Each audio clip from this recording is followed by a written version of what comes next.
Assalamualaikum warahmatullahi wabarakatuh.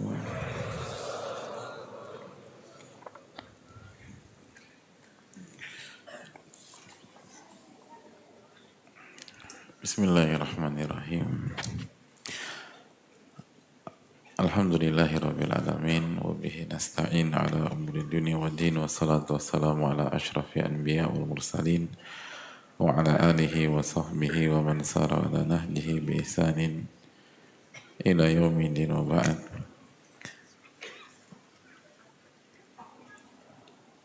Nasta'inuhu wa nastaghfiruh wa na'udzu billahi min syururi anfusina wa min sayyiati a'malina. Man yahdihillahu fala mudilla lahu wa man yudlil fala hadiya lahu. Nashhadu an la ilaha illallah wahdahu la syarika lah wa anna Muhammadan abduhu wa rasuluhu la nabiyya ba'dah. Allahumma inna nas'aluka ilman nafi'a wa na'udzubika min ilmin la yanfa'. Allahumma ansurna wal muslimin wal madhlumina minhum fi Filastin wa fi kulli makan. Amin ya rabbal alamin.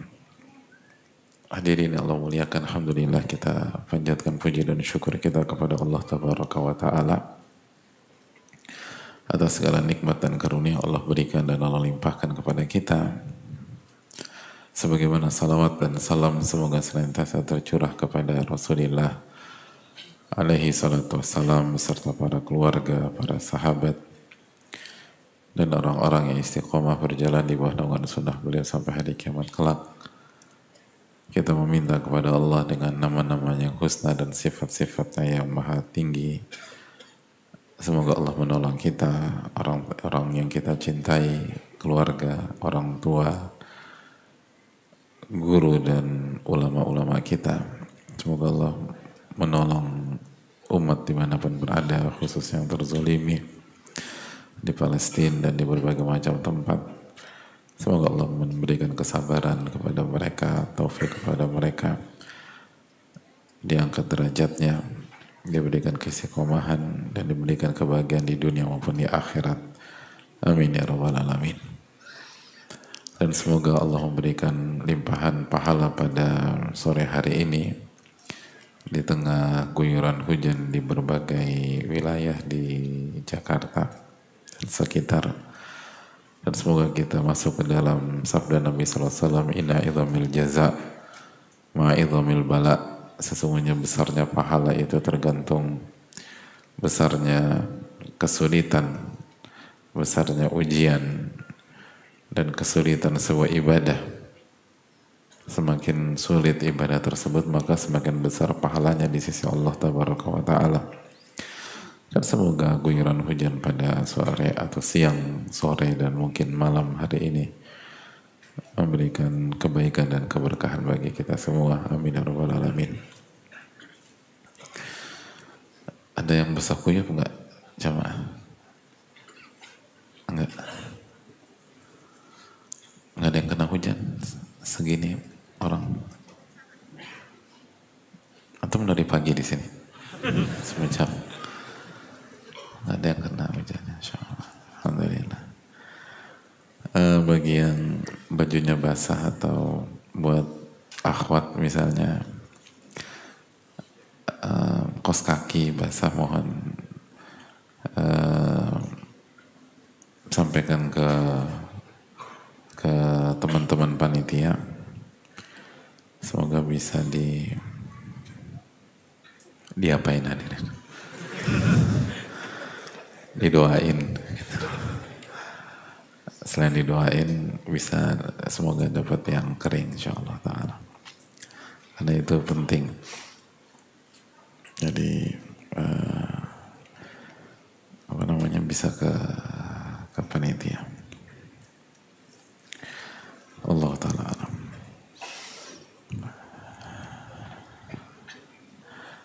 Taib, kita akan lanjutkan majelis kita.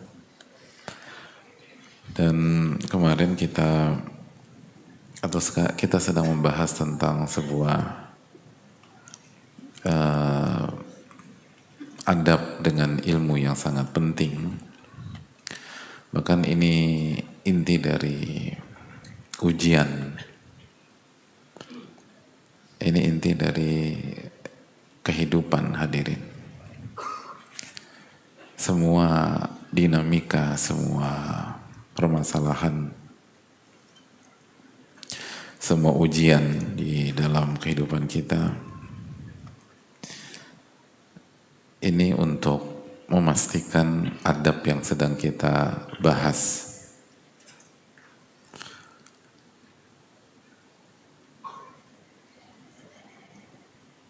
sehingga adab ini sangat penting untuk kita. Makanya Allah berfirman, ahasiban nas an yutraku an yaqulu amanna wa hum la yuftanun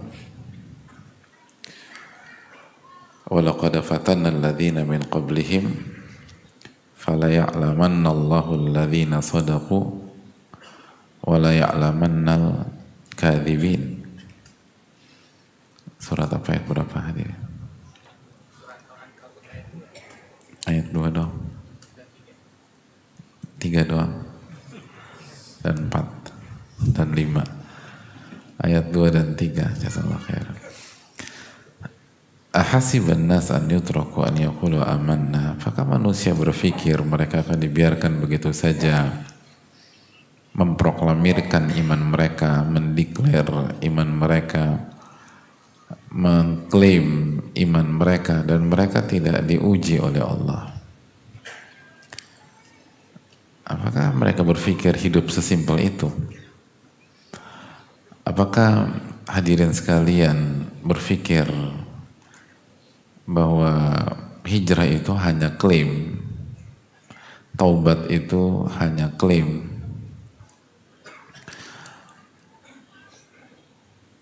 perubahan itu hanya klaim, dan kita nggak diuji oleh Allah Tabaraka wa Ta'ala setelah kita hijrah, setelah kita bertobat, setelah kita ambil sebuah keputusan? Nggak sesederhana itu, kata Allah. Walaqad fatanna alladhina min qablihim. Sungguh kami telah uji umat-umat sebelum mereka. Kita bukan manusia pertama di muka bumi ini. Walaupun nama kita Adam, tapi binnya kan beda. Bin Supeni, bin Asep, bin Joko gitu loh. Jadi kita bukan manusia pertama. Kita coba lihat apa yang terjadi di umat-umat sebelum kita. Atau nggak usah jauh-jauh lah, kita lihat senior-senior kita lihat orang tua kita lihat generasi mereka. Allah berfirman, walaqad fatanna alladhina min qablihim. Sungguh kami telah uji orang-orang sebelum mereka. Apa tujuan ujian dari Allah Tabaraka wa Ta'ala? Fala ya'lamanna Allahu alladhina sadaqu wa la ya'lamanna al-kadhibin. Agar Allah benar-benar melihat siapa yang jujur di antara mereka dan siapa yang pembohong. Itu poinnya. Siapa yang jujur, hadirin? Siapa yang jujur ketika mendeklar, mengklaim saya berhijrah? Siapa yang jujur ketika mengklaim saya mengikuti sunnah Rasul Sallallahu Alaihi Wasallam? Siapa yang jujur ketika menyampaikan saya bertaubat kepada Allah? Siapa yang jujur ketika mengatakan saya beriman, saya seorang muslim? Dan siapa yang pembohong? Siapa yang bohong? Siapa yang hanya sebuah lip service atau sebuah omong kosong, sebuah lisan yang tidak bertulang? Jadi hadirin Allah muliakan, bahwa semua ujian dari hulu ke hilir ini untuk menguji ini, untuk menguji kejujuran, untuk menguji kejujuran.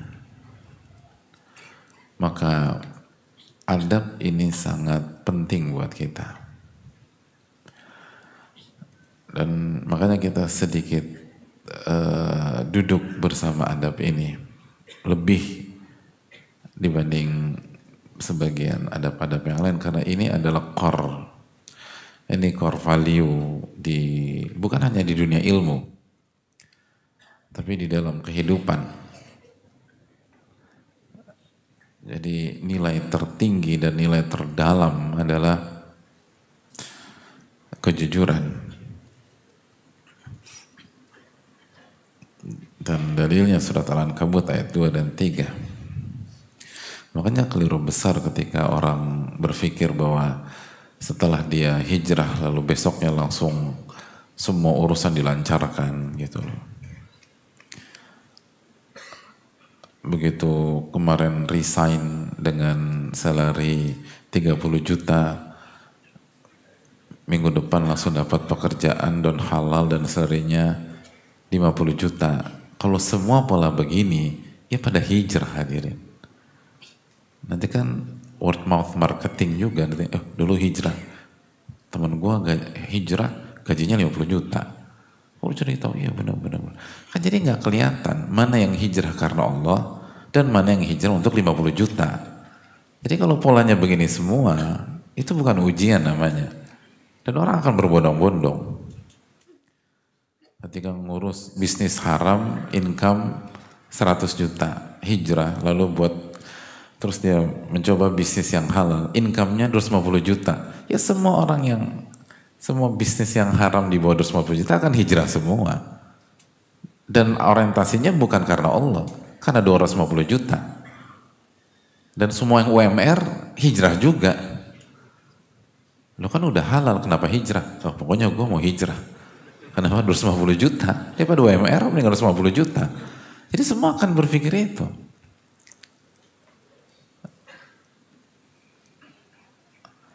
Makanya kan ketika banyak di antara kita berhijrah terus sebulan, 2 bulan, 3 bulan, 4 bulan, bahkan mungkin setahun, 2 tahun, ternyata belum ada titik terang, dia masih struggling, dia masih berjuang. Jangan berpikir Allah meninggalkan kita.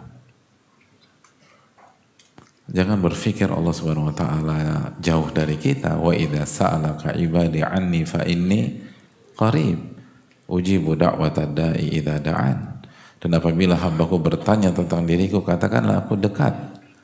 Aku kabulkan doa orang-orang yang meminta kepada diriku. Falistajibu li wal yu'minu bi la'allahum yarshudun.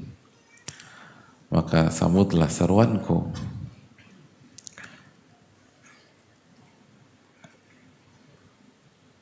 Maka berimanlah kepadaku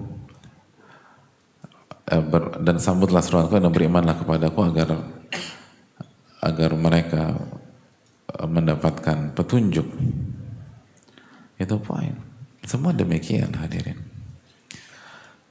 Dan Allah SWT tidak akan menyanyiakan.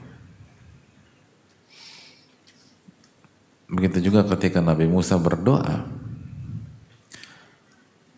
ketika beliau mengatakan dalam surat Yunus ayat 88, wa qala Musa Rabbana, dan Nabi Musa berdoa, wahai Rabb kami. Yunus ayat 88, innaka ataita fir'auna wa mala'ahu zinatan wa amwalan fil hayati dunya. Engkau telah memberikan Fir'aun dan elit-elitnya, pemuka-pemukanya, engkau telah berikan perhiasan dan harta-harta dunia. Rabbana liyudhilu an sabilik, dan kau berikan itu agar mereka tersesat dari jalanmu, atau mereka menyesatkan manusia dari jalanmu. Mereka sesat dan mereka menyesatkan manusia. Lalu apa kata Nabi Musa? Rabbana itmis ala amwalihim washdud ala qulubihim. Rabb kami, binasakanlah harta benda mereka dan kunci matilah hati-hati mereka. Fala yu'minu hatta yarawul adzabal alim. Maka mereka tidak beriman sampai mereka melihat azab yang sangat pedih. Mereka tidak beriman sampai mereka melihat adab yang sangat pedih. Hadirin Allah muliakan. Lalu apa respon Allah Subhanahu wa taala di ayat yang berikutnya? Coba buka ayat berikutnya, ayat ke-89. Qala qad ujibat da'watukuma fastaqima wa la tattabi'anni sabilal ladzina la ya'lamun. Allah berfirman, qad ujibat da'watukuma, doa kalian berdua telah diijabah oleh Allah Subhanahu wa taala. Telah diijabah oleh Allah Subhanahu wa taala. Lalu dan maka istiqomahlah dan jangan kamu mengikuti jalan orang-orang yang tidak mengetahui. Dijelaskan oleh sebagian ulama seperti Ibnu Jurayj, yaquluna inna fir'auna makatha ba'da hadhihi dawa 40 sanah. Ibnu Jurayj mengatakan, banyak ulama menjelaskan bahwa Fir'aun hidup setelah doa ini 40 tahun, baru setelah itu hancur. 40 tahun baru Allah eksekusi semua. Jadi kembali lagi lihat ayat ke-89. Jadi ketika Allah mengatakan qad ujibat da'watukuma, dan doa kalian diijabah, itu artinya bukan besok langsung diijabah. Itu artinya bukan lusa lalu jadi kenyataan. Itu asumsi Anda. Allah kan nggak sebutkan keterangan waktunya. Atau 3 hari kemudian langsung dihancurkan dan dibinasakan. Tidak. Sampai sebagian Allah mengatakan 40 tahun jemaah. 40 tahun. Pertanyaan, kenapa Allah binaan ala hadzal qaul, berangkat dari keterangan ini, kenapa 40 tahun? Ini fala ya'lamanallahu alladhina sadaqu wa la ya'lamanal kadhibin. Kembali lagi ke surat Al-Ankabut ayat 3, agar Allah benar-benar melihat siapa yang jujur dan siapa yang pembohong. Siapa yang jujur ketika percaya kepada Allah? Siapa yang jujur dalam beriman kepada Allah? Siapa yang jujur dalam meyakini janji Allah? Dan siapa yang pembohong? Karena akan kelihatan tuh. Orang yang bohong itu kan goncang. Mana katanya Allah kabulkan? Sabar. Orang yang jujur nggak goncang. Orang yang jujur akan berjuang dan yakin nanti ada waktunya. Orang jujur mengatakan Allah kan nggak bilang keterangan waktu. Tapi Allah janjikan bahwa ini diijabah, ini dikabulkan. Tapi Allah nggak mengatakan dikabulkan hari ini ya. Sama. Wa idza sa'alaka ibadi anni fa inni qarib ujibu da'wata da'i idza da'an. Al-Baqarah 186. Dan apabila hambaku bertanya jika hambaku bertanya kepada dirimu tentang aku, katakanlah aku dekat, aku kabulkan doa orang-orang yang meminta. Allah kan nggak bilang di jam tertentu, di menit tertentu, dan di detik tertentu. Atau ud'uni astajib lakum, minta kepadaku, aku akan kabulkan. Nah, benarkah kita jujur dalam beriman? Gitu. Jadi semua dinamika dari hulu ke hilir, dari A sampai Z, itu intinya untuk menguji kejujuran. Intinya untuk menguji kejujuran, hadirin. Jadi benar-benar kita harus fokus terhadap adab ini. Harus fokus terhadap adab ini. Nah, pertanyaannya adalah apa yang dimaksud dengan kejujuran? Apa yang dimaksud dengan jujur kepada Allah Subhanahu wa taala?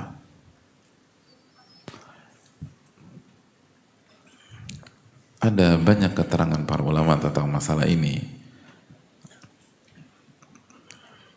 Ibnul Qayyim dalam Madarij menjelaskan beberapa definisi. Tapi bisa kita simpulkan inti dari jujur kepada Allah yang merupakan inti dari ujian dunia, jujur kepada Allah yang merupakan kunci terwujudnya cita-cita. Intasduqillaha yasdukka. Jika Anda jujur kepada Allah, Allah akan wujudkan cita-cita Anda.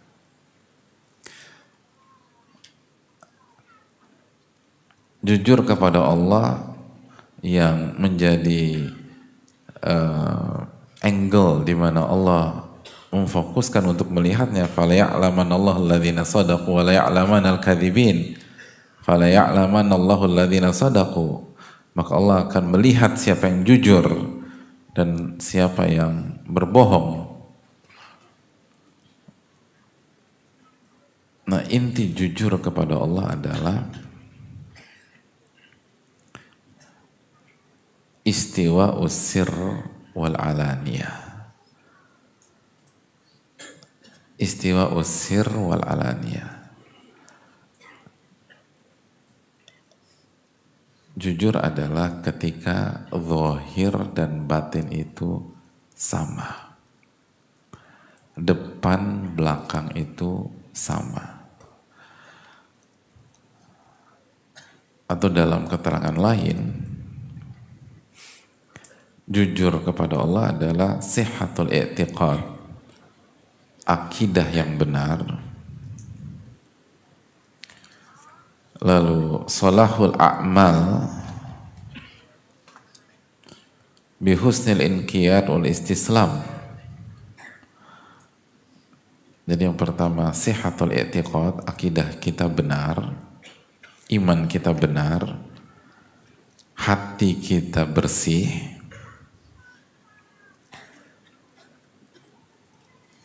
Dan yang kedua,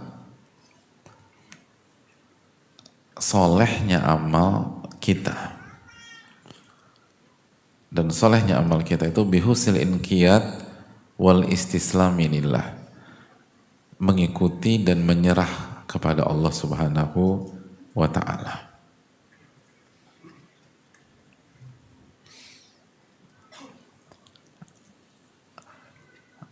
Atau kalau pakai bahasa yang lain, jujur kepada Allah adalah salahul qalbi, hati itu bersih,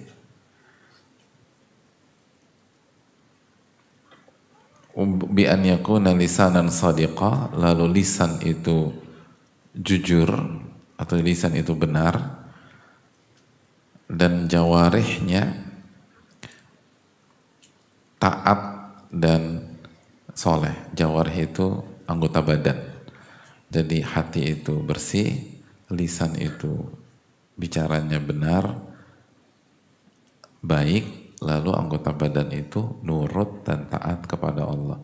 Itu as-sidqu ma'allah. Itu jujur kepada Allah Subhanahu wa ta'ala.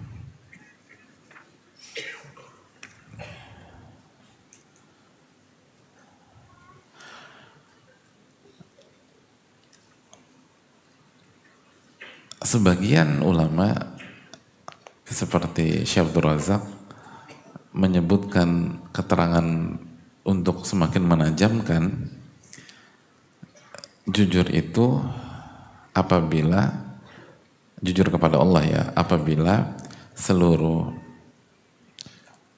aktivitas kita atau apabila aktivitas kita, sikap kita, lisan kita, ucapan kita keluar masuk kita ketika ini, karena beliau menjelaskan doa Rabbi adkhilni mudkhala sidq, itu semuanya billah walillah wa wifqi amrillahi subhanahu wa ta'ala. Itu jujur. Jujur itu berarti aktivitas kita itu, lisan kita itu lillah, billah, apa arti billah? Senantiasa meminta pertolongan kepada Allah. Lillah, mengharapkan wajah Allah, ikhlas. Wa wifqi amrillah, dan sesuai dengan aturan Allah tabaraka wa ta'ala. Itu jujur. Dan ini saling menguatkan. Jadi kalau orang jujur kepada Allah itu apa sih? Orang jujur kepada Allah itu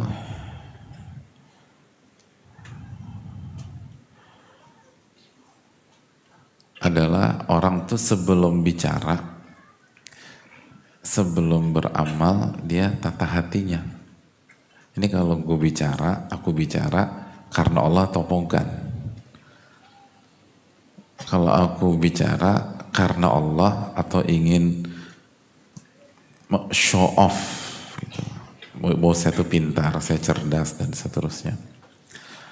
Kalau saya mengerjakan sesuatu, saya sholat, saya puasa, saya umroh, saya haji, saya infak, saya sedekah, itu karena Allah atau bukan? Ketika saya baik sama istri atau saya nurut sama suami, itu karena Allah atau bukan? Saya berzikir, saya ngaji, itu karena Allah atau bukan? Lalu setelah kita berusaha karena Allah, kita banyak-banyak minta tolong sama Allah, isti'anah, minta tolong sama Allah. Bukan ngandelin pengalaman kita sendiri, bukan ngandelin ilmu kita, pengetahuan kita, bukan ngandelin kekuatan, bukan ngandelin teman, bukan ngandelin apapun, tapi ngandelin pertolongan Allah. Iyyaka na'budu wa iyyaka nasta'in. Baru ketika diucapkan atau dieksekusi atau dikerjakan, kita upayakan bahwa apa yang kita kerjakan tidak keluar dari jalannya Allah Subhanahu wa ta'ala. Sesuai dengan keterangan para ulama, sesuai dengan dalil dan pemahaman yang benar yang dibukukan oleh para ulama dalam kitab-kitab mereka. Jadi bukan hanya modal yang penting kan lillah, tapi ngawur gitu loh, nggak bisa begitu. Berarti Anda nggak jujur.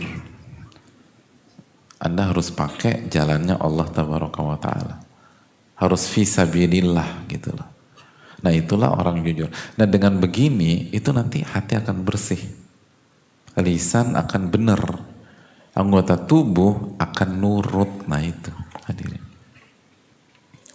anggota tubuh akan nurut. Jadi makanya saya sebutkan beberapa keterangan biar bisa saling melengkapi satu dengan yang lain. Jadi gimana sih caranya agar zohir dan batin itu sama, depan belakang itu sama? Caranya adalah kalau mau mengerjakan sesuatu karena siapa nih, gitu loh. Lalu sudahkah kita minta tolong sama Allah? Seringkali kita lupa. Jadi contoh kita mau kajian nih, gitu loh. Pas kita berangkat, datang, nyampe, untuk siapa kita datang kajian? Apa janjian? Atau nungguin istri belanja di bawah, udah datang aja ke atas, lumayan AC bisa tidur-tidur. Khutbah Jumat kan sama kajian obat tidur yang cukup efektif gitu loh. Khutbah Jumat orang nggak ketawa, ada yang bisa tidur khutbah Jumat tuh, subhanallah. Atau karena Allah Subhanahu wa Ta'ala. Terus pas kita datang nih, tadi tuh minta tolong gak sama Allah? Gitu. Ya Allah kasih saya ilmu yang nafi. Ya Allah lindungilah saya dari ilmu yang gak bermanfaat. Doa sama Allah. sama Allah. Kalau kita nggak minta tolong sama Allah, belum jujur kita. Belum jujur. Walaupun nyatet, Masya Allah. Enggak. Orang jujur itu selalu minta tolong sama Allah. Terus yang ketiga, benar di jalan Allah. Di jalan Allah. Do's and don'ts-nya itu dikerjakan, diperhatikan. Keterangan para ulama itu menjadi acuan, bukan suka-suka hati. Ini boleh apa enggak? Allah ridhoi apa enggak kayak gini? Gitu. Jadi di jalan Allah. Semuanya tuh nanti akan masuk. Bagaimana kita ini hukumnya apa, terus kalau kita kerjakan kita bersyukur apa enggak, itu semua di jalan Allah Subhanahu wa taala. Jadi inilah paket komplit jujur sama Allah Subhanahu wa taala. Ada banyak orang itu tadi mengklaim jujur tapi enggak. Dia bukan karena Allah, enggak jujur dia. Makanya jujur dengan ikhlas itu enggak bisa dipisahkan. Enggak akan bisa jujur kalau kita enggak ikhlas. Itu bedanya. Makanya kita tuh harus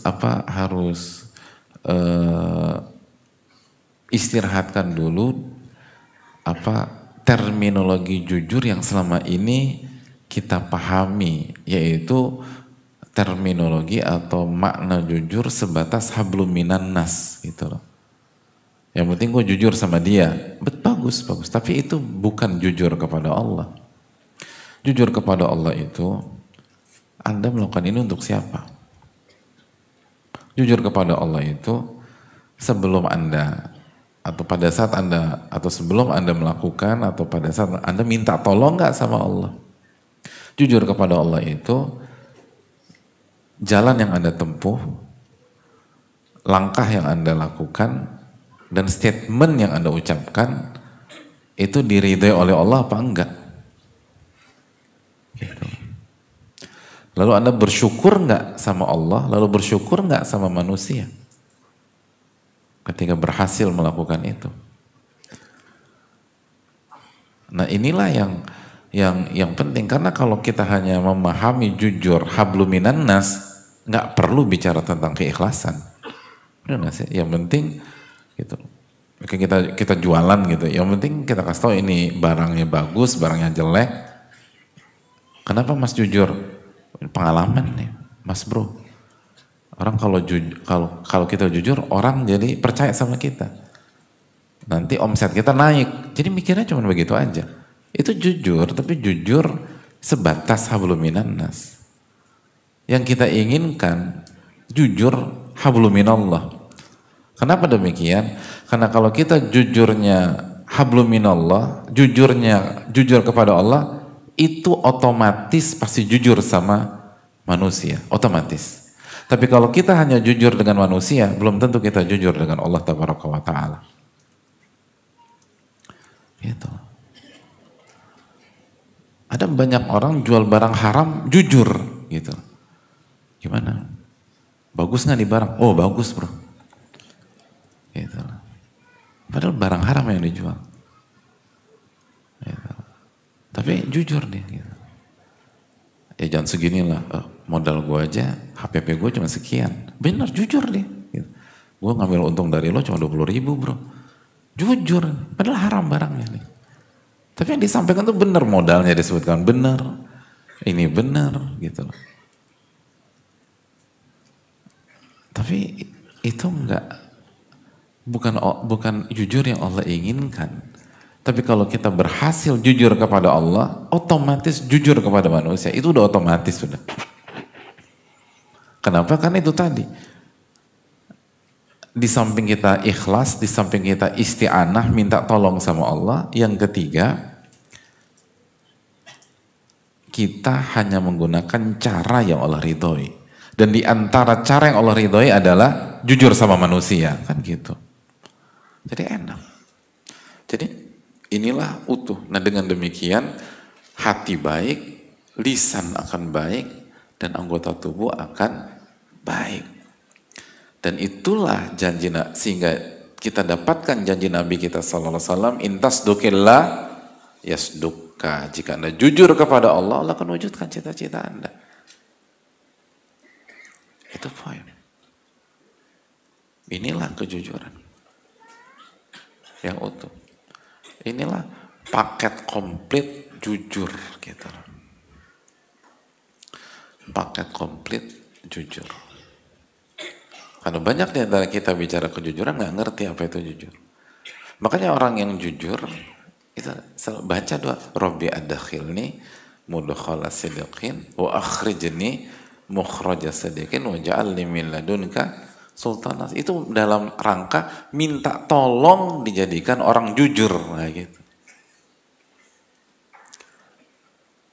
Itu hadirin.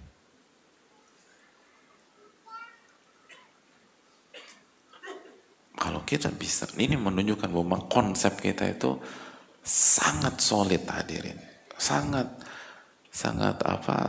tinggi gitu loh. Dan otomatis ketika kita bisa mewujudkan standar-standar ahli dunia itu tercover otomatis, gitu loh. Tercover lah. Orang kalau udah jujur sama Allah nggak butuh CCTV hadirin. Nggak butuh segala macam. Wa kafa billahi syahida, kata dia cukup Allah jadi saksi saya nggak berani macam-macam. Semua teknologi bisa diatur, tapi pengadilan Allah nggak bisa diatur. Gitu. Allah Malik Yaumiddin, Allah rajanya hari hisab dan hari pembalasan. Makanya ini keuntungan kalau kita bisa mendidik diri kita dan mendidik keluarga kita untuk jujur kepada Allah, nggak ada yang perlu kita khawatirkan, semua tenang. Makanya inilah yang menjadi inti. Dari sini kita ngerti kenapa ini yang dinilai dan ini yang diujikan, karena sudah komprehensif. Inilah kenapa Allah mengatakan fala ya'lamanallahu alladhina shadaqu wa la ya'lamannal kadzibin. Sehingga Allah melihat siapa yang jujur dan siapa yang bohong. Kalau definisi jujur seperti ini atau keterangan ulama tentang jujur seperti ini, ya kelar semuanya hadirin. Semua tercover di keterangan tersebut. Makanya hadirin Allah muliakan, pertanyaannya, sudahkah kita jadi orang jujur? Sudahkah kita minta pertolongan kepada Allah?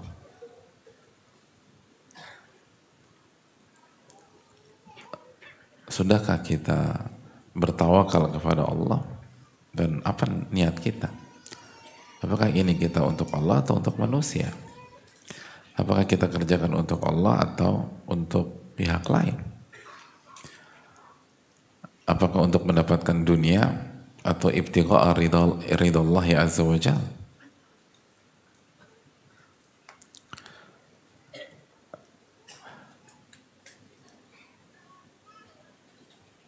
Itu hal yang perlu kita camkan.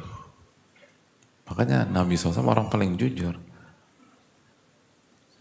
Makanya nggak bisa dipisahkan orang jujur dengan ahli zikir, itu nggak bisa. Kalau kita mau jadi orang jujur, zikirnya harus kuat. Zikir pagi petang tuh harus kuat. Karena zikir pagi petang lah waktunya kita isti'anah, atau salah satu momen kita isti'anah. Kita baca Allahumma inni as'aluka ilman nafi'an wa rizqan thayyiban wa amal mutaqabbala. Allahumma inni as'aluka khaira hadzal yaum fathahu wa nasrahu wa nurahu wa barakatahu wa hudah wa a'udzubika min syarri ma fi wa syarri ma ba'dah. Atau Allahumma inni as'aluka khaira hadhil laila fathaha wa nasraha wa nuraha wa barakataha wa hudaha wa a'udzubika min syarriha wa syarri ma ba'daha. Itu kan minta semua, minta tolong semua itu. Nah, jujur hablum minan nas nggak punya sisi ini, nggak kuat. Jadi bayangin ya, kalau jujur hablum minan nas aja, membuat banyak orang sukses secara duniawi, gimana kalau dia jujur kepada Allah? Itu antum bayangin. Coba baca biografi orang-orang besar gitu. Atau sekarang eranya podcast. Lihat podcast-podcast orang-orang hebat, orang-orang sukses. Banyak yang mengatakan, kunci Anda apa sih Pak? Jujur. Jangan pernah bohong. Mayoritas yang mereka maksud jujur tuh jujur apa hadirin? Jujur kepada Allah atau jujur hablum minan nas? Hablum minan nas. Itu bisa membuat mereka sampai di level itu. Bayangin gak sih kalau umat Islam benar-benar menjaga dan mengamalkan konsep dan prinsipnya seperti apa mereka melejit. Tapi kita nggak ngamalin hadirin. Itu yang jadi masalah. Konsep kita itu jujur hablum minan nas plus gitu loh. Harusnya melejit. Kan Nabi SAW, kita dapat garansi dari Nabi SAW. Intas dukillah yastuka. Jika Anda jujur kepada Allah, Allah akan wujudkan cita Anda. Tapi kita nggak jujur. Illa man rahimah rabbuh. Kecuali dirahmati oleh Allah Subhanahu Wa Taala. Kita lupa menjaga niat, kita lupa minta tolong sama Allah. Begitu mentok baru ingat, iya ya gue lupa doa. Ada doa. Gitu. Kita meremehkan gitu. Allah, Nabi kita SAW mengajarkan istikharah. Berapa kali kita istikharah selama hidup? Coba evaluasi. Kita istikharah dalam hidup berapa kali? Banyak orang istikharah cuma sekali. Pas nikah. Gitu loh. Jadi yang jomblo gak pernah istikharah itu loh. Gak pernah ngerasain. Lo udah kan gue belum nikah bro. Kok nikah itu loh? Istikharah itu setiap buat keputusan.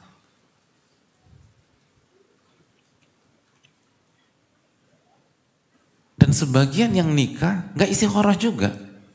Karena berpikir bahwa istikharah itu kalau ada dua opsi. Dan qadarullah yang mau sama dia cuma satu orang doang. Dari seluruh penduduk bumi gitu loh. Gitu. Jadi gak ada istikharah. Kayaknya gue gak perlu istikharah deh. Yang mau sama gue cuma satu orang gitu loh. Padahal gak ada. Hadisnya itu bukan gak harus dua kan. Gak harus ada dua opsi. Kalau kita ingin buat keputusan, kalau kita punya tekad untuk melakukan sesuatu, salat rakaatain falyad'u, salat 2 rakaat lalu berdoa istikharah. Enggak harus ada 2 opsi atau 3 opsi atau 4 opsi. Dan itu simbol kita minta tolong sama Allah. Coba kalau kita survei berapa persen di antara kita yang hafal doa istikharah? Dan ketika banyak di arah kita nggak hafal doa istikharah, bukan karena panjang, tapi karena nggak diamalkan dan tidak menjadi sebuah pola hidup. Kalau kita baca istikharah, sebagaimana kita membaca surat-surat yang setiap hari kita baca Al-Fatihah, Al-Ikhlas, Al-Falaq, An-Nas, atau beberapa surat yang lain, insya Allah kita hafal. Allahumma inni astakhiruka bi ilmik wa astaqdiruka bi qudratik wa as'aluka min fadlikal azim dan seterusnya. Dan bukankah setiap hari kita buat keputusan? Hampir setiap hari kita buat keputusan. Tapi kita belum sampai tingkatan itu. Padahal itu bukan tingkatan yang tinggi. Coba kita evaluasi, sudah jujurkah kita kepada Rabbul Alamin? Apakah kita benar-benar minta tolong sama Allah? Makanya sesimpel itu. Ketika kita datang ke kajian, siapa yang benar-benar ngemis sama Allah? Ya Allah kasih ilmu yang bermanfaat ya Allah. Ya Allah buka pintu hati saya. Semoga saya bisa berubah melalui kajian di sore hari ini. Atau di majelis-majelis yang lain. Dengan ustadz-ustadz kita yang lain. Udah doa belum kita sama Allah Tabaraka wa Ta'ala? Atau kita cuma datang selewat terus ngandelin kejeniusan kita, kecerdasan kita, kemampuan kita mencatat, lalu daya pemahaman kita atau analisa kita, dan kita berpikir hanya dengan itu kita bisa dapat ilmu nafi. Nggak bisa hadir, nggak bisa.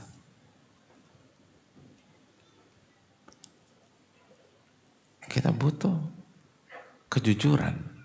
Untuk bisa dapat ilmu nafi, syaratnya harus jujur. Dan salah satu unsur kejujuran adalah isti'anah, minta tolong sama Allah.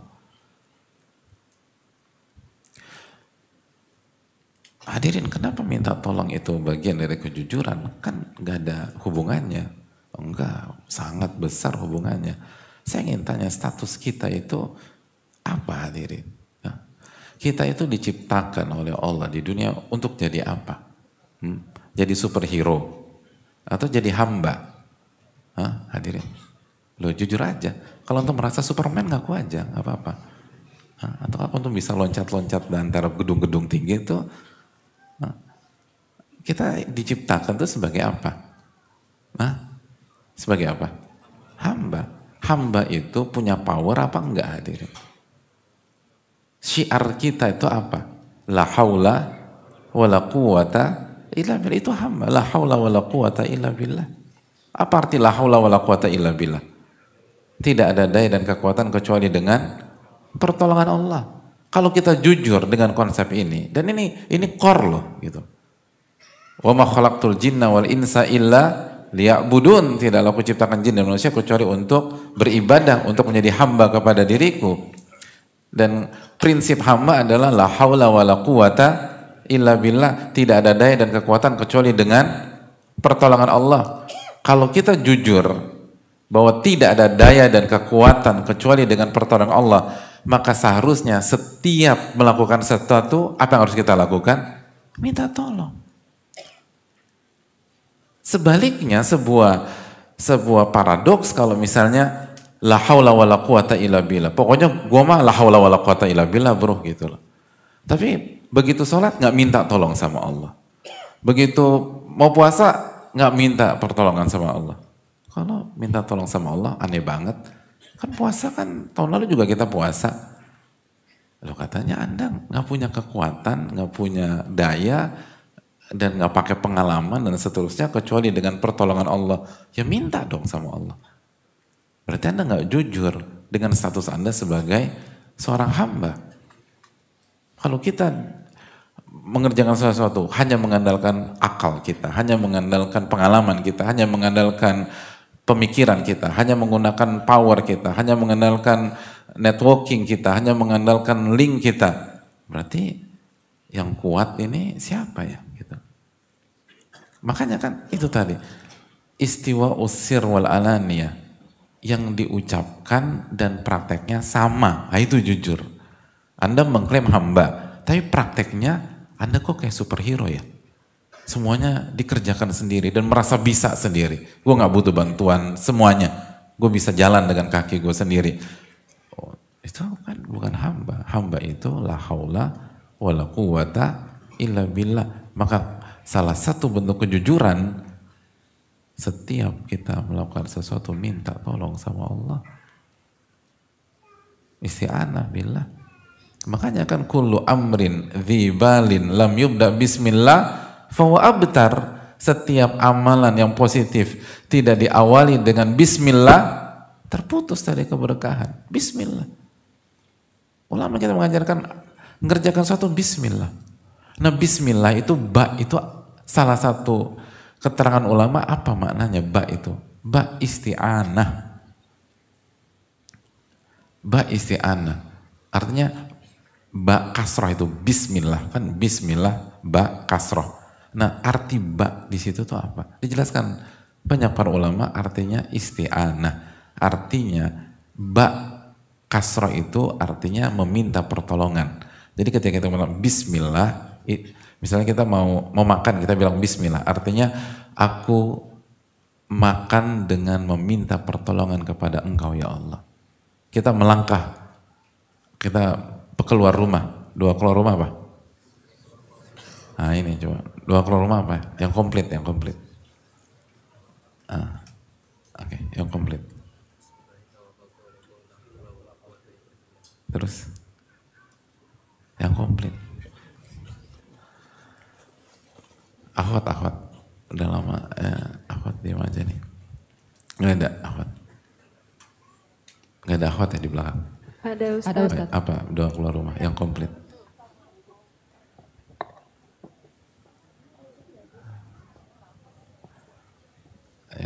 Menunggu akhwat yang ikhwan. Iya.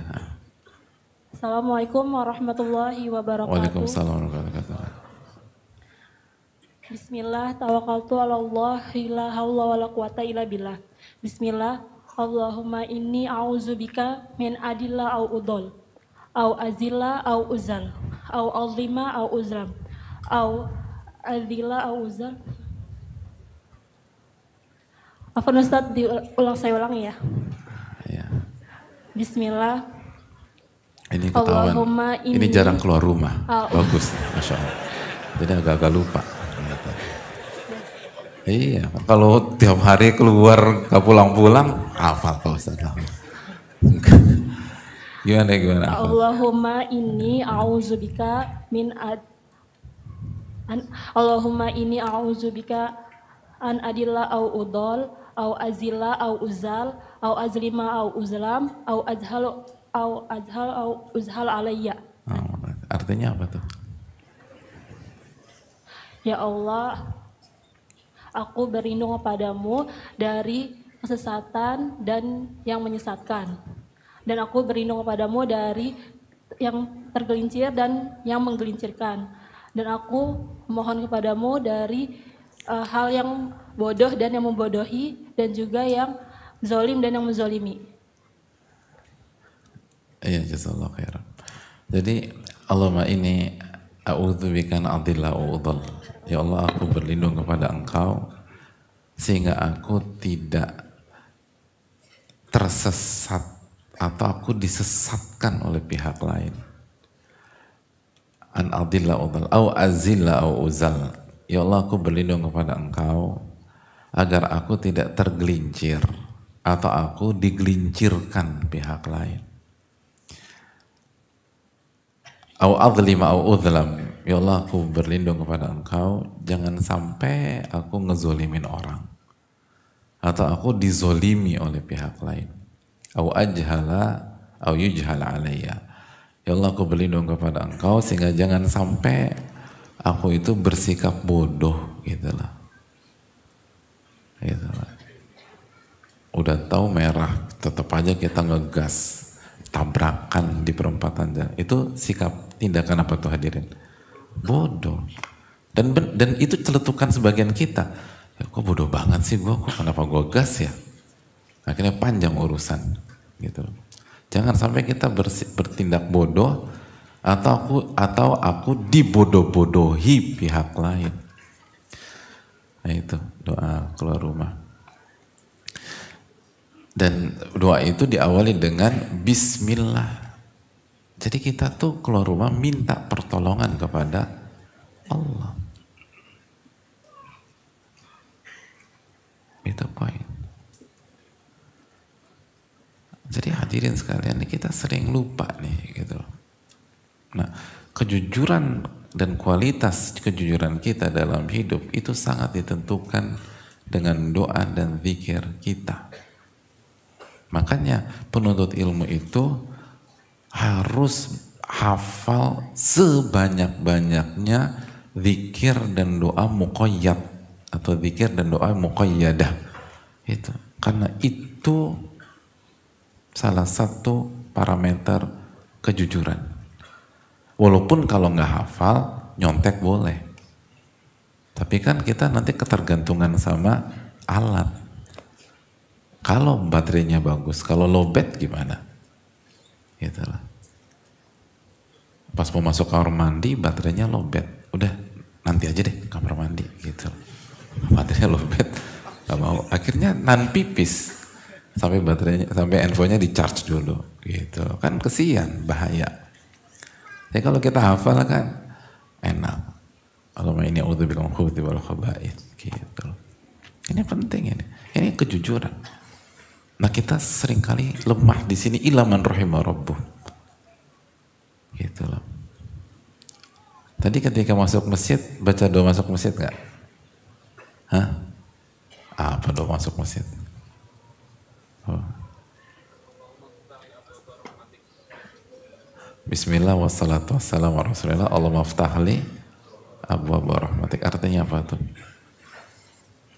Ya Allah, tolong bukakan pintu rahmatmu kepada diriku. Minta tolong biar kita ini dapat rahmat dan ilmu kita menjadi rahmat gitu. Ada orang tuh tertekan dengan ilmunya nggak rahmat gitu loh. Nah ini hal-hal yang kita anggap pelajaran anak TK, anak SD, tapi kita nggak amalin. Padahal itu kuncian. Itu hal-hal dasar yang harusnya semua ahli tauhid itu kuat dalam masalah itu. Dan itu pengaruh hadirin. Makanya ikhlas, isti'anah, dan bener gitu loh. Dan ini kita seringkali salah satu blind spot kita itu kita kurang minta tolong sama Allah. Makanya kata para ulama, man minna yas'alullah qabla an yas'alan nas. Siapa di antara kita yang begitu ada masalah, yang pertama kali dia hubungi adalah Allah sebelum menghubungi manusia. Gitu. Coba kita jujur. Mobil kita mogok di tol gitu. Siapa yang kita hubungi? Derek atau angkat tangan dulu, ya Allah, tolong nyalakan lagi mesin mobil saya ya Allah. Ada nggak di antara kita gitu? Loh, beneran ini loh. Ini salah, saya kenal orang ngamalin itu, nyala lagi tuh mesin. Gitu. Kita langsung derek gitu. Gitu. Langsung makhluk kita nih mikir. Coba doa dulu sama Allah. Habis itu mobilnya dibawa ke bengkel. Orang bengkel bingung, kok bisa jalan lagi mas? Gitu. Ini kalau kasusnya begini, harusnya nggak bisa jalan lagi. Ya nggak usah bingung hadirin. Antum yakin nggak ada hari kiamat Allah bisa menghidupkan orang mati? Nggak yakin? Ya apa susahnya nyalin mesin mobil di tol? Kan sesimpel itu. Masya Allah luar biasa. Ya Allah ini gimana sih, kurang piknik? Anda yakin gak sih Allah tuh bisa membangkitkan semua manusia dari zaman Nabi Adam sampai terakhir di hari kiamat? Kan itu wadzalika 'alallahi yasir, kan gampang kayak begitu. Apalagi cuma nyalain mesin mobil. Tapi kita kurang tawakal sama Allah. Gitu loh. Kita kurang tawakal sama Allah. Sama kan kayak logikanya Abu Bakar As-Siddiq ketika Nabi Isra Mi'raj. Lalu pas pulang ke kota Mekah dibully dan dinyinyirin sama sebagian pihak.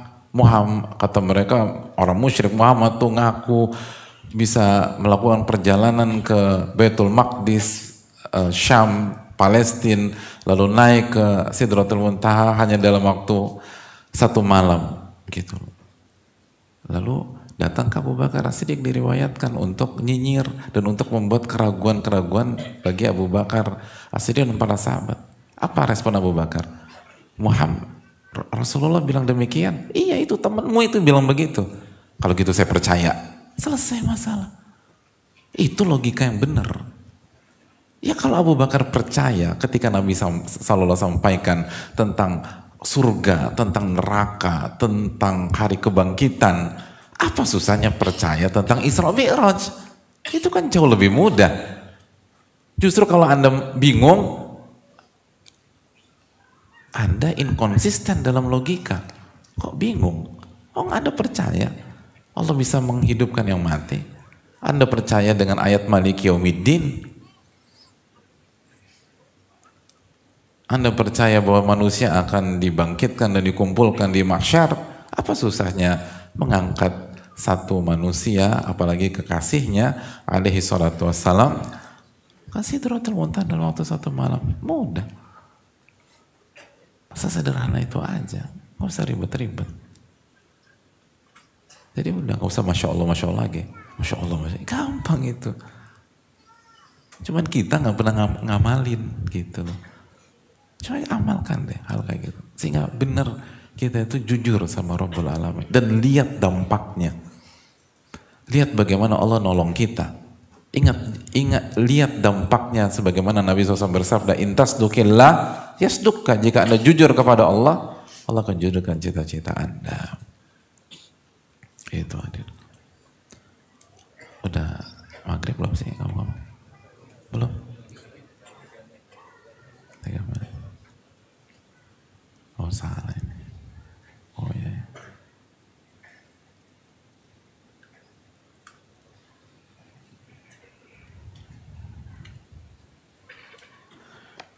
Baik. Jadi itu yang perlu kita camkan bersama-sama.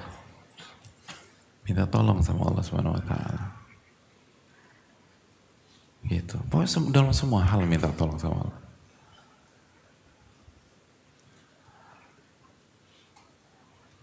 Gitu lah. Itu hal yang penting bagi kita. Mau sholat, doa dulu sama Allah. Minta tolong sama Allah, mudahkan. Mau berzikir, minta tolong sama Allah. Gitu lah. Bahkan kita mau tidur aja, minta tolongnya banyak kepada Allah. Mau tidur tuh. Nah, siapa di antara kita yang jaga doa dan zikir ketika mau tidur? Itu kan kita dilatih hadirin. Kita mau baca Quran, ta'udz dulu, a'udzubillahi minasyaitonirrajim. Minta tolong, minta perlindungan kepada Allah dari godaan syaitan. Mau baca Quran itu. Kan ta'udz kita. Jadi itu yang perlu kita camkan bersama-sama. Semoga Allah memberikan taufik. Sudah masuk waktu maghrib ya. Baik, nanti kita lanjutkan ba'da salat insyaallah taala. Wa sallallahu ala nabiyina Muhammad wa ala alihi wa sahbihi ajmain. Assalamualaikum warahmatullahi wabarakatuh. Assalamualaikum warahmatullahi wabarakatuh. Bismillahirrahmanirrahim. Alhamdulillahirabbil alamin wa bihi nasta'in ala umuri dunya waddin. Salatu wassalamu ala asyrafil anbiya wal mursalin wa ala alihi wa sahbihi wa man sara ala nahjihi bi ihsanin ila yaumidin wa ba'd. Allahumma salli wa sallim wa barik wa an'im ala nabiyyina Muhammadin wa ala alihi wa sahbihi ajma'in. Hadirin Allah muliakan, sekali lagi jujur itu sihatul i'tiqad, iman kita, akidah kita benar dan hati kita jadi bersih, lalu lisan kita pun jujur dan benar ketika bicara, baik ketika bicara, artikulasinya juga baik, dan anggota tubuh kita itu nurut dan taat kepada Allah Subhanahu wa taala. Dan itu semua tidak akan bisa dilakukan kecuali jika kita lillahi wa billahi wa fillah, senantiasa berusaha mempersembahkan ibadah kita dan hidup kita karena Allah Subhanahu wa taala, lalu senantiasa meminta pertolongan kepada Allah dan di atas jalan Allah Subhanahu wa taala. Dan yang salah satu yang kita tekankan tadi adalah orang yang jujur itu senantiasa minta pertolongan kepada Allah. Karena itu bukti kejujuran dia ketika dia mengklaim sebagai hamba yang tidak punya daya dan kekuatan kecuali dengan kekuatan dan pertolongan Allah. Kalau dia mengklaim dia adalah hamba yang tidak punya daya dan kekuatan, tapi semua aktivitas dikerjakan sendiri, semua aktivitas mengandalkan otak, mengandalkan akal, mengandalkan fisiknya, dan gak minta tolong sama Allah, ya kan berarti gak jujur hadirin. Ketika dia mengklaim bahwa dia ini hamba yang la haula wa la quwata illa billah. Karena hamba yang la haula wa la quwata illa billah, yang jujur itu dikit-dikit minta sama Allah, dikit-dikit minta sama Allah, dan dikit-dikit minta sama Allah Subhanahu wa taala. Karena dia mengakui bahwa dirinya itu lemah. Kalau bukan pertolongan Allah, sangat mudah terdistract dan terpalingkan lah hadirin. Ya contohnya aja tadi di sisi ibu-ibu sekalian, baru diganggu sama Miki aja bubar gitu. Gimana ibu-ibu, Mikinya aman nggak? Udah pada pulang ibu-ibu? Bu, Mikinya gimana nasibnya tuh? Itulah. Padahal ibu-ibunya banyak. Miki itu makhluk yang kecil. Saya begitu datang dari belakang ke depan, bubar semua udah. Udah apa yang disampaikan Ustadz nggak kedenger udah. Itu kan menunjukkan kita itu lemah gitu loh. Nah mboknya yang lemah ini itu tahu diri gitu loh. Harus banyak minta tolong sama Allah Tabaraka wa Ta'ala. Itu yang harus kita camkan. Dan salah satu doa yang diajarkan oleh Allah Tabaraka wa Ta'ala di dalam Al-Quran adalah surat Al-Isra 80 yang kita bahas kemarin. Wa qur rabbi adkhilni mudkhala sidqin wa akhrijni mukhraja sidq wa ja'alni min ladunka sultanan nasira. Udah hafal belum hadirin? Coba, yang udah hafal siapa? Antum belakang. Ya antum itu. Ya.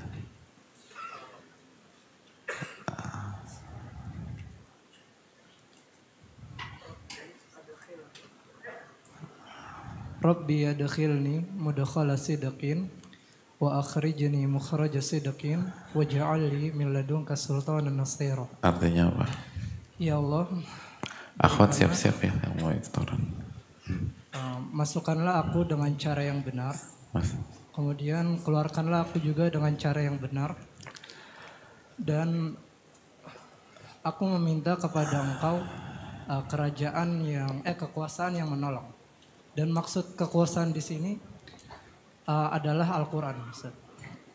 Apa masuk yang jujur dan keluar yang jujur apa artinya? Maksudnya adalah kita ketika keluar ataupun masuk itu Jujur, ya sama aja. Enggak penyelesaian masalah. Jadi kurang lebih apa?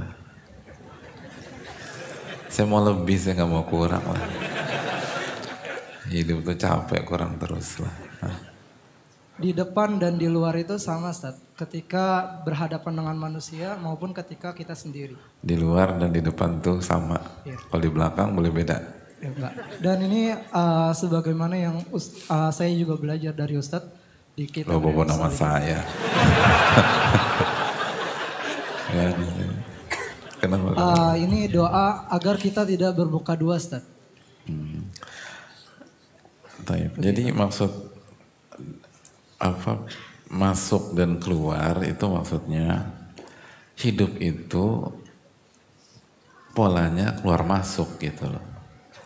Jadi maksud adkhilni mudkhala sidq wa akhrijni mukhraja sidq itu artinya semua aktivitas saya itu jadikanlah penuh dengan kejujuran, karena hidup itu intinya keluar masuk. Keluar dari masjid, masuk ke parkiran, keluar dari parkiran, masuk ke kulineran, terus begitu aja terus. Nanti masuk ke mobil, keluar dari mobil, masuk ke garasi rumah, keluar dari garasi rumah, masuk ke dapur, atau ke pantry, atau ke ruang tamu, keluar dari ruang tamu, masuk ke kamar tidur. Hidup itu keluar masuk. Maka arti Rabbi adkhilni mudkhala sidq wa akhrijni mukhraja sidq, jadikanlah semua aktivitasku jujur kepadamu ya Allah. Baik. Aku tadi mau storan. Bismillah. Rabbi adkhilni mudkhala sidq. Rabbi enggak panjang, Rabbi adkhilni. Rabbi adkhilni mudkhala sidq wa akhrijni mukhraja sidq waj'al li min ladunka sultanan nasira. Ya Rabbku, ya Allah, aku memohon kepada Engkau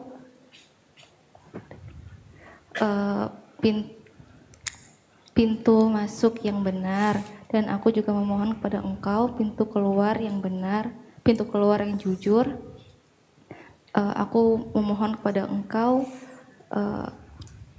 kekuasaan yang menolong. Ya, jazakallahu khairan.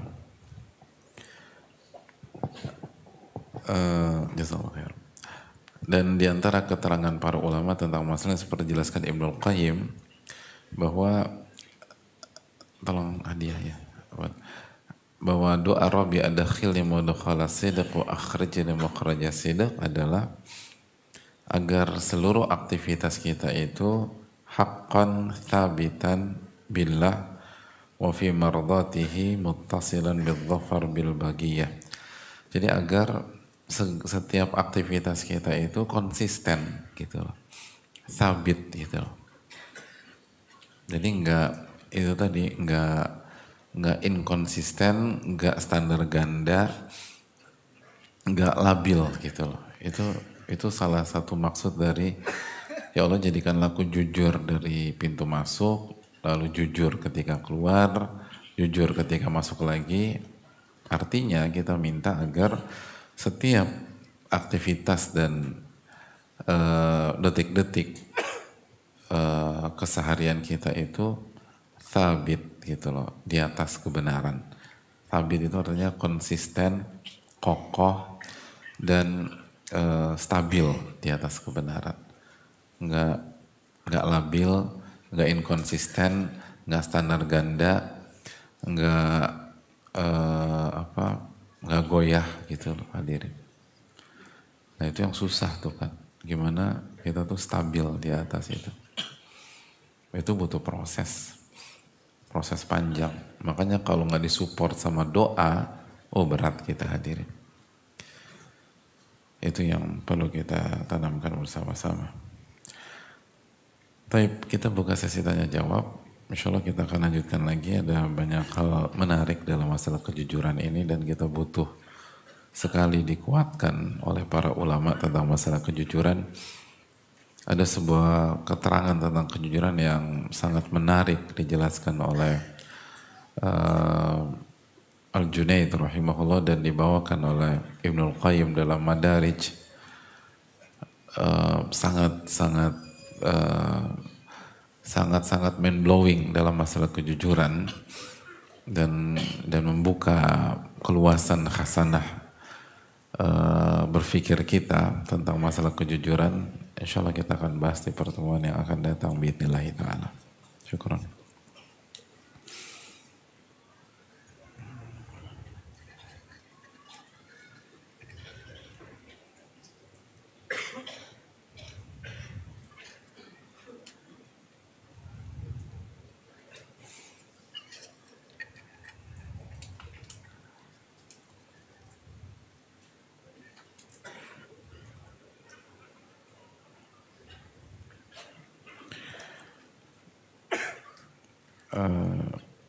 Assalamualaikum warahmatullahi wabarakatuh. Waalaikumsalam warahmatullahi wabarakatuh. Semoga Allah senantiasa menjaga seluruh guru umat muslim di dunia, ustadz, tim, keluarga, dan seluruh kaum muslimin. Amin ya rabbal alamin wa iyyakum.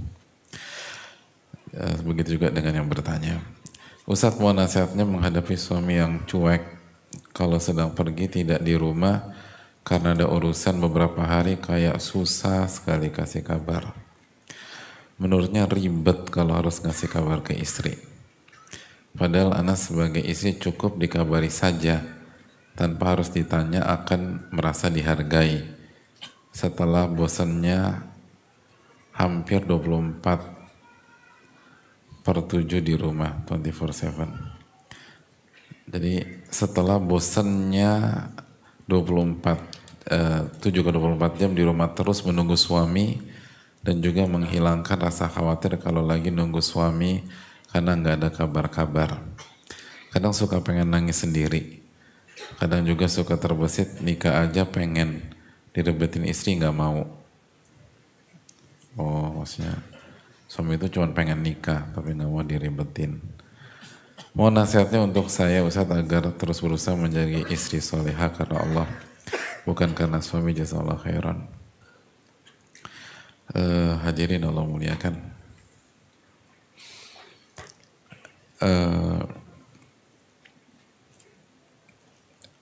Ada banyak angle yang bisa dibahas ya, tapi sekali lagi coba kita terapkan materi kita pada hari ini, yaitu tentang kejujuran. Artinya ketika kita menikah tuh kita jujur nggak kepada Allah Subhanahu Wa Taala. Dan tadi kita bahas jujur itu mencari ridho Allah, mencari wajah Allah Tabaraka wa Ta'ala. Lalu juga minta pertolongan kepada Allah Subhanahu wa Ta'ala, dan kita menjalani pernikahan di atas apa yang digariskan oleh Allah dan apa do's and don'ts yang dijelaskan oleh Allah Subhanahu wa Ta'ala dan Rasulnya Sallallahu Alaihi Wasallam. Dan di antara konsep pernikahan, sekali lagi, fokus menunaikan kewajiban. Dan jangan fokus menuntut hak. Karena menuntut hak hanya akan membuat kita kecewa. Yang seharusnya dilakukan justru menanggalkan hak. Gitu loh. Menanggalkan hak. Dan jangan sekali lagi, jangan, kan gini loh. Contohnya, padahal saya sebagai istri cukup dikabari saja, saya bukan ngebela suami ya, tenang aja. Saya bela laki-laki, oh sama aja dong. Jadi gini loh, angle-nya gini. Padahal saya sebagai istri cukup dikabari saja tanpa harus ditanya akan merasa dihargai. Karena bosan 74 jam di rumah nungguin suami dan juga menghilangkan rasa khawatir. Kan angle ini jamaah itu arahnya adalah kita ingin suami kita ngertiin kita sebagai istri dan beradaptasi dengan tipikal kita gitu loh. Betul nggak jamaah sekalian? Ibu-ibu betul nggak bu? Kok suami nggak ngertiin aku sih? Aku kan cukup di apa? Dikabari gitu loh. Kalau nggak kasih kabar transfer kayak gitu loh. Nggak perlu nanya macem-macem gitu. Yang penting kan clear gitu. Loh, maksud transfer itu kan berarti suaminya masih hidup gitu loh. Kalau udah nggak ada transferan lagi nih, suami saya meninggal atau sulh khotimah lah, husnul khotimah atau apa kan? Bukan duitnya, bukan gitu loh. Tapi ini tanda bahwa suami saya itu masih hidup dan masih menjalankan kewajibannya, misalnya gitu. Betul nggak ibu-ibu? Betul itu loh. Jadi kita minta bahwa agar suami kita mengerti kita dan mengerti tipikal kita sebagai seorang istri. Kan gitu ya. Nah, pertanyaannya, salah apa benar cara berpikir demikian? Ibu-ibu benar atau salah nih? Kamu tuh kalau pergi keluar kota kasih kabar kayak gitu. Kan aku tuh mengkhawatirkan kamu babe dan seterusnya. Itu benar apa enggak? Loh, berarti ini penanya nggak didukung sama ibu-ibu yang lain. Hebat juga ya. Luar biasa. Benar apa enggak ini? Ini benar atau salah lah gitu simpelnya. Emang salah kalau wanita minta dikabari gitu loh ketika suaminya pergi, apalagi berhari-hari. Benar atau salah ibu-ibu? Apa kata ibu-ibu? Salah. Salah. Oh benar. Jadi setuju, nggak ada yang salah dengan ini. nggak ada yang salah dengan ini. Namun ketika kita menggunakan logika ini, itu bisa dijawab dengan dijawab kembali oleh suami kita dan akhirnya terjadi deadlock gitu loh. Cara jawabnya gimana? Dengan logika yang sama. Kata suaminya, sebagaimana kamu nuntut aku untuk bisa ngertiin kamu bahwa suami hendaknya mengabari istri ketika melakukan perjalanan jauh, kamu juga harus ngerti aku dong gitu loh. Kamu harus ngerti gitu. Bagi aku itu ribet gitu loh. Iya kan? Kamu harus beradaptasi dengan gaya aku. Gitu. Jangan egois.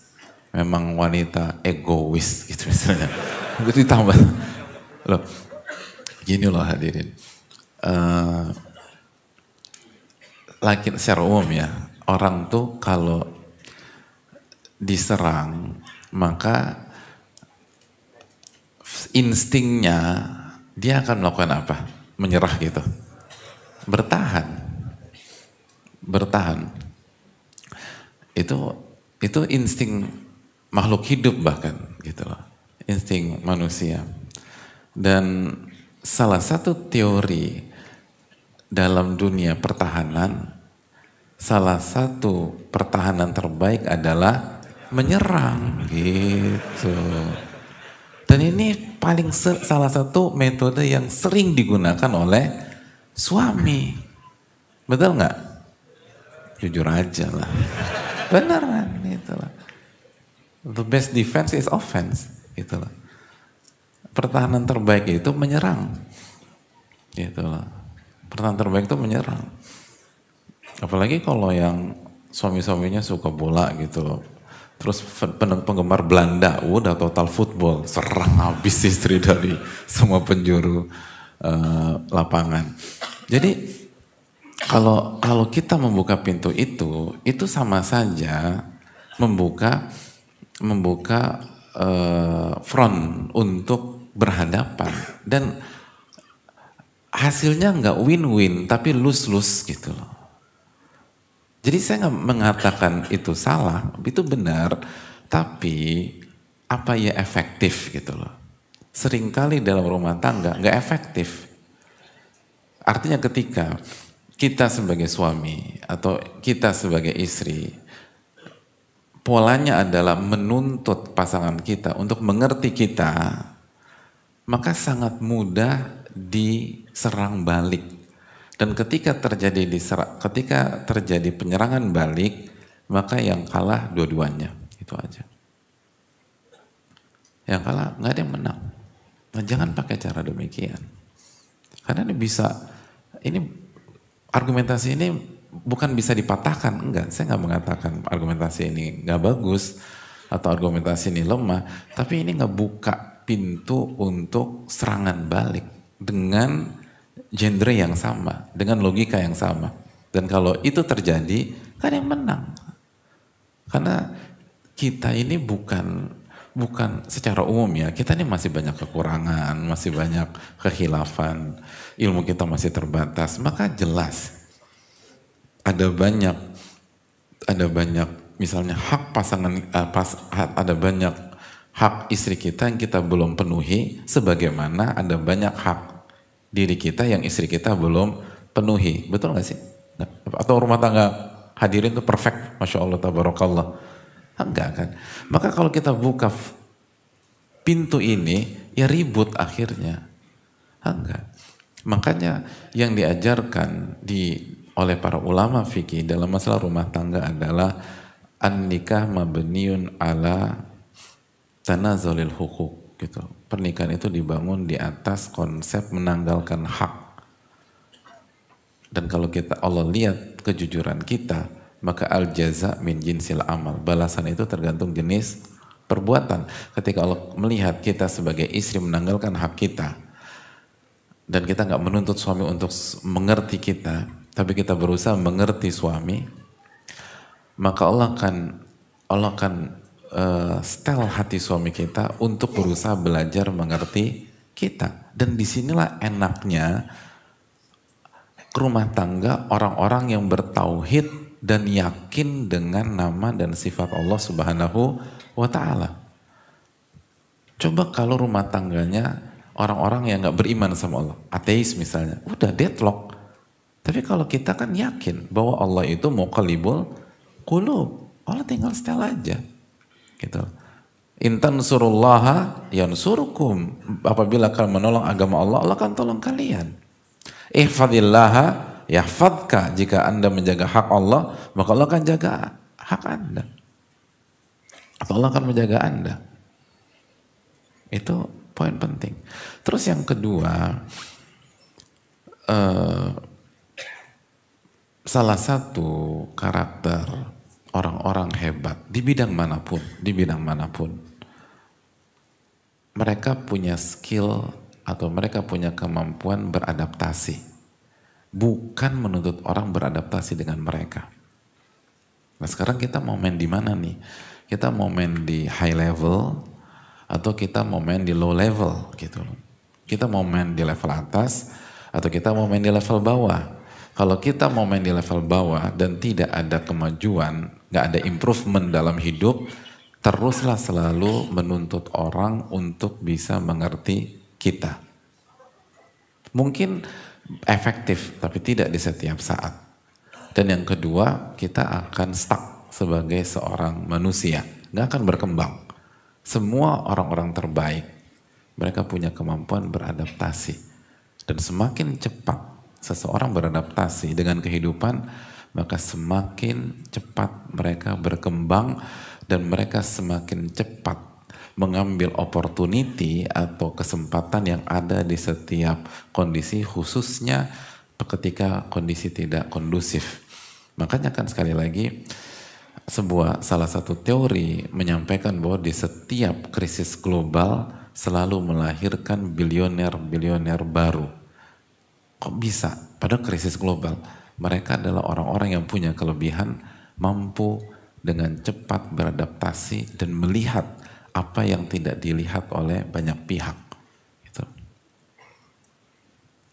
Kalau kita tidak mendidik diri kita dengan kemampuan demikian, dan rumah tangga adalah sebuah lifelong learning kan gitu. Never ending process of learning kan zaman sekalian.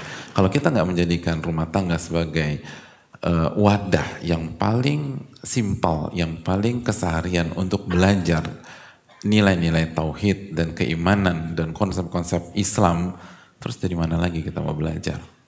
Jadi saya ingin mengajak penanya dan kita semua untuk membahas hal-hal seperti ini lebih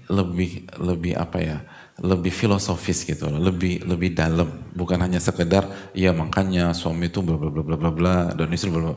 Ya mungkin ini selesai tapi nggak menyelesaikan masalah secara utuh. Kalau kita ingin menyelesaikan masalah secara utuh, dan sekali lagi rumah tangga adalah sebuah komitmen yang sangat jelimet, sangat pelik, sampai-sampai Allah mengatakan mitsaqan ghalidha, ikatan yang sangat kuat, dan membuat ikatan yang sangat kuat itu sangat sulit gitu loh. Jadi kalau kita nggak punya mentalitas, kemampuan beradaptasi dan kemampuan menanggalkan hak dan kemampuan menanggalkan hak dan kemampuan beradaptasi dengan pasangan kita, maka yang ada adalah lose-lose. Kita akan kalah dan pasangan kita kalah dan akan terjadi getting divorce, akan terjadi perceraian dan semua berakhir dan nggak ada yang menang gitu. Jadi itu yang perlu diperhatikan. Sebaliknya, nah biar objektif, on the other hand, di sebaliknya suami nggak ada salahnya lah untuk kabari istrinya gitu loh. Lalu lagi-lagi suami juga dituntut untuk beradaptasi gitu loh. Walaysa dzakaru kal untha, laki-laki itu berbeda dengan wanita. Kalau bagi laki-laki itu hal yang biasa mungkin, tapi bagi wanita tidak gitu loh. Jadi pentingnya memberikan kabar kepada istri itu hal yang sangat penting. Dan dan sekali lagi baik suami maupun istri harus saling melatih beradaptasi dengan pasangannya dan saling mendengarkan hak. Dan ketika itu terjadi, maka sadar atau tidak sadar, diskenariokan atau tidak diskenariokan, maka suami istri akan bertemu di sebuah titik persamaan, sebuah titik persatuan, dan mereka akan solid dan mereka akan menjalani kehidupan dengan sakinah, mawaddah, warahmah. Itu poin. Wallahu ta'ala alam bisawab.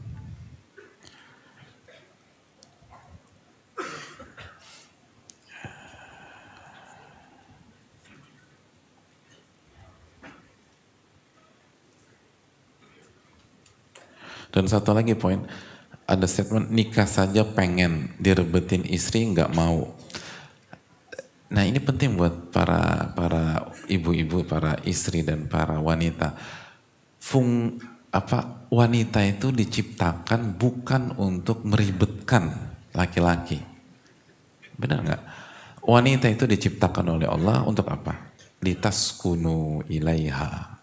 Agar laki-laki dan lingkungannya tenang hidup dengan dia. Itu wanita. Jadi jangan bawa narasi direbetin istri nggak mau, jangan. Kita harus berpikir bagaimana kita menenangkan suami kita. Gitu. Jadi gimana suami kita safar tuh tenang gitu.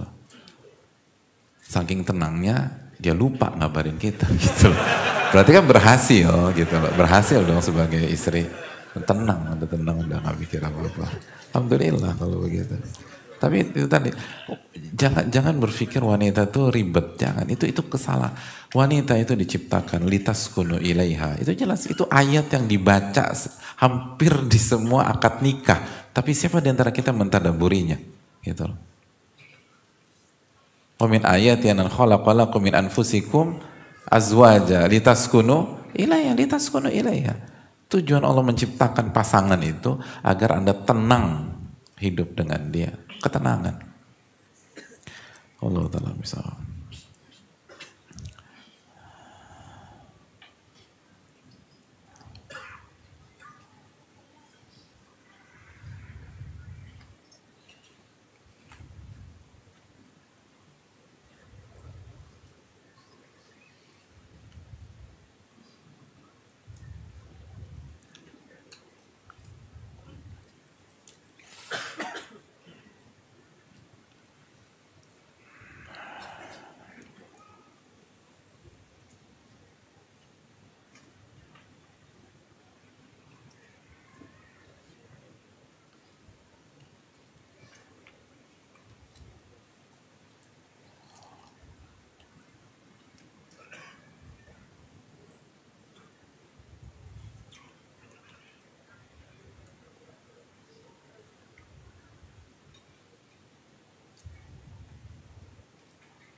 Assalamualaikum, Waalaikumsalam. Saya mau bertanya, saya ini anak SMA semester terakhir.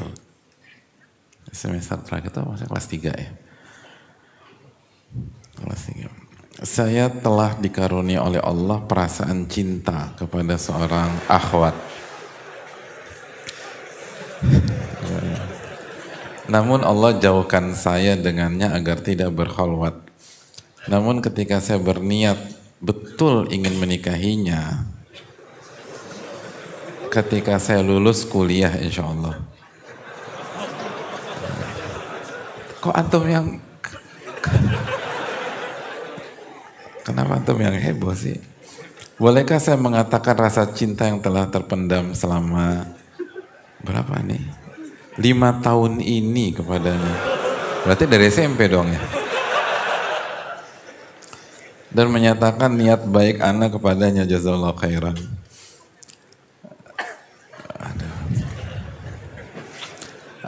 Yang pertama al-hukmu ala syai'in far'un an tasawwurihi, menghukumi sesuatu itu setelah kita tahu duduk masalahnya secara komprehensif. Jadi apa namanya, yang ingin saya sampaikan secara global aja ya, saya nggak tahu kondisi penanya, tapi yang pertama secara umum jatuh cinta anak SMA tuh kayak gimana sih hadirin? Atau kan pernah SMA nggak sih? Nggak. Itu langsung lahir kuliah gitu enggak kan? Pernah SMA, apalagi ini dari SMP. Tapi bisa aja ada beberapa pasangan itu tuh nikah dengan teman dari TK gitu bisa. Tapi kapannya mereka jatuh cinta, rasanya kan nggak dari TK ya, tapi artinya secara umum ya, al-ibru bil ghalib kata para ulama fikih. Secara umum rasa suka di SMP, SMA itu inilah artinya bukan rasa yang kuat dan seringkali itu bukan cinta sejati. Jadi dan belum tentu itu karunia gitu loh. Bisa jadi itu musibah. Jadi jangan gampang menyimpulkan saya dikaruniai oleh Allah perasaan cinta kepada seorang wanita. Jadi tapi kalau maksudnya karunia di sini adalah bahwa saya normal, itu karunia. Gitu, alhamdulillah. Kan gitu kan. Berarti penanya ini normal, itu karunia dari Allah SWT. Tapi kalau secara spesifik ke seorang wanita dan usia masih seperti ini dan dengan kondisi kematangan dan kedewasaan secara umum anak SMP atau SMA pada hari ini itu bisa belum tentu karunia. Terus apalagi kita baru niat menikahinya setelah lulus kuliah dan juga nggak dijelaskan kuliah S1, S2 atau S3. Kalau lulus kuliah S3 kan masih panjang hadirin gitu loh. Dan ini juga kuliahnya di mana gitu loh. Kalau di kampus saya dulu itu S2 bisa 4 sampai 5 tahun gitu loh. S3 tuh 5 tahun. Jadi coba kita hitung ya, berarti S1 4 tahun, S2 4-5 tahun lagi, berarti 9, lalu 5 tahun lagi. Ya 15 tahun lagi lah nikah. Kan masih terlalu jauh gitu loh, terlalu jauh. Tapi jadi poinnya kalau dalam Islam bukan menyatakan cinta, bukan. Tapi kalau mau syar'i melamar. Karena menyatakan cinta itu enggak layan bani atau la yubna alaihi syai gitu. Itu enggak membangun, enggak ada konsekuensi apapun, bisa justru fitnah. Tapi kalau ingin punya konsekuensi syar'i, melamar gitu loh. Khitbah gitu loh. Nah dengan penanya melakukan khitbah maka layak tub gitu loh. Nabi SAW mengatakan tidak boleh seseorang melamar wanita yang sudah dilamar oleh saudaranya gitu loh. Jadi diamankan gitu loh. Sang wanita itu diamankan. Karena kalau sudah di khitbah maka yang lain tidak boleh maju gitu loh. Yang lain tidak boleh maju sampai si laki-laki mundur. Jadi kalau mau tuh khitbah. Tapi apa iya anak SMA menghibur? Mungkin aja, tapi perlu dipertimbangkan masak-masak lah. Gitu loh. Terus kalau dia sudah bertekad, apa iya si wanita mau dikhitbah gitu loh. Itu kan juga pertanyaan. Mau nggak sama kita gitu. Apalagi berarti kan diikat nggak buka pintu kepada yang lain, hanya dia saja. Poinnya adalah, poin saya pertama banyak-banyak istighfar kepada Allah Subhanahu Wa Taala, lalu taubat kepada Allah Subhanahu Wa Taala, lalu yang berikutnya masih terlalu dini lah gitulah. Ini masih terlalu dini. Bisa jadi di Lauhil Mahfuz nanti memang wanita itu adalah istri kita, tapi rencana nikah masih mau lulus kuliah gitu loh. Terus kita masih SMA, itu kan masih panjang. Kita lulus dulu SMA, kan itu poinnya. Iya kan, kalau niat setelah lulus kuliah, berarti kan tahapannya apa? SMA harus lulus dulu gitu loh. Nah kalau nggak naik kelas SMA, Berarti kan ngulang 1 tahun lagi gitu loh. Lebih panjang lagi. Terus begitu lulus setahun berikutnya nggak ada kampus yang mau terima kita. Berarti nggak jadi kuliah kita. Berarti jadi masih panjang lah gitu. Bukan penanya ya, mungkin ada kasus yang sama begitu. Jadi masih terlalu panjang. Dan ingat, cara berpikir kita berubah. Begitu cara berpikir kita berubah karena ilmu, karena usia, karena pengalaman, spesifikasi calon pasangan kita pun akan berubah. Gitu loh.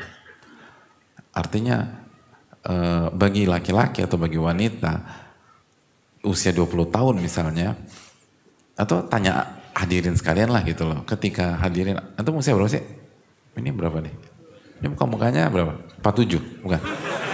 Bukan. Ketika kita di usia 20 tahun gitu loh, terus disuruh buat kriteria istri yang idaman, dengan pada saat kita usia 30 tahun dan kita masih belum menikah misalnya, lalu suruh membuat kriteria istri idaman, kira-kira sama atau enggak? Beda, mayoritas beda. Gitu. Ada kriteria yang waktu usia 20 tahun kita anggap sangat penting, bahkan kita, ini prinsip bang. Begitu 30 tahun, enggak penting banget gitu loh. Padahal dulu tuh debatnya 3 jam gitu loh sama abang kita. Tapi ternyata, iya benar juga abang gue, ini tuh nggak penting banget. Ada banyak jangan pokoknya jangan tutup apa yang Allah masih buka gitu. Pintu tuh masih terbuka lebar. Jadi jangan ditutup gara-gara itu. Dan nanti belajar berantakan, mau makan ingat dia, mau belajar ingat dia, mau ujian nasional ingat dia, mau bayar SPP ingat dia juga. Jadi aduh, bisa jadi itu jodoh kita, tapi masih terlalu jauh lah. Jangan mengkerucutkan apa yang masih dibuka lebar-lebar oleh Allah Subhanahu Wa Taala. Dan fokus meningkatkan keimanan, ketakwaan, dan ilm. Karena sekali lagi kriteria sangat besar kemungkinan berubah beriring dengan ilmu, pengalaman, lalu usia dan kondisi. Itu yang perlu kita camkan bersama-sama. Saya rasa cukup sampai di sini. Jazakallahu khairan. Semoga Allah memberikan taufik kepada kita dan semoga Allah memberikan taufik kepada kita untuk jadi orang yang jujur. Rabbi adkhilna mudkhala sidqin wa akhrijna mukhraja sidqin waj'al lana min ladunka sultanan nasira. Subhanakallahumma wa bihamdika la ilaha illa anta astaghfiruka wa atubu ilaik. Assalamualaikum warahmatullahi wabarakatuh. Syukran.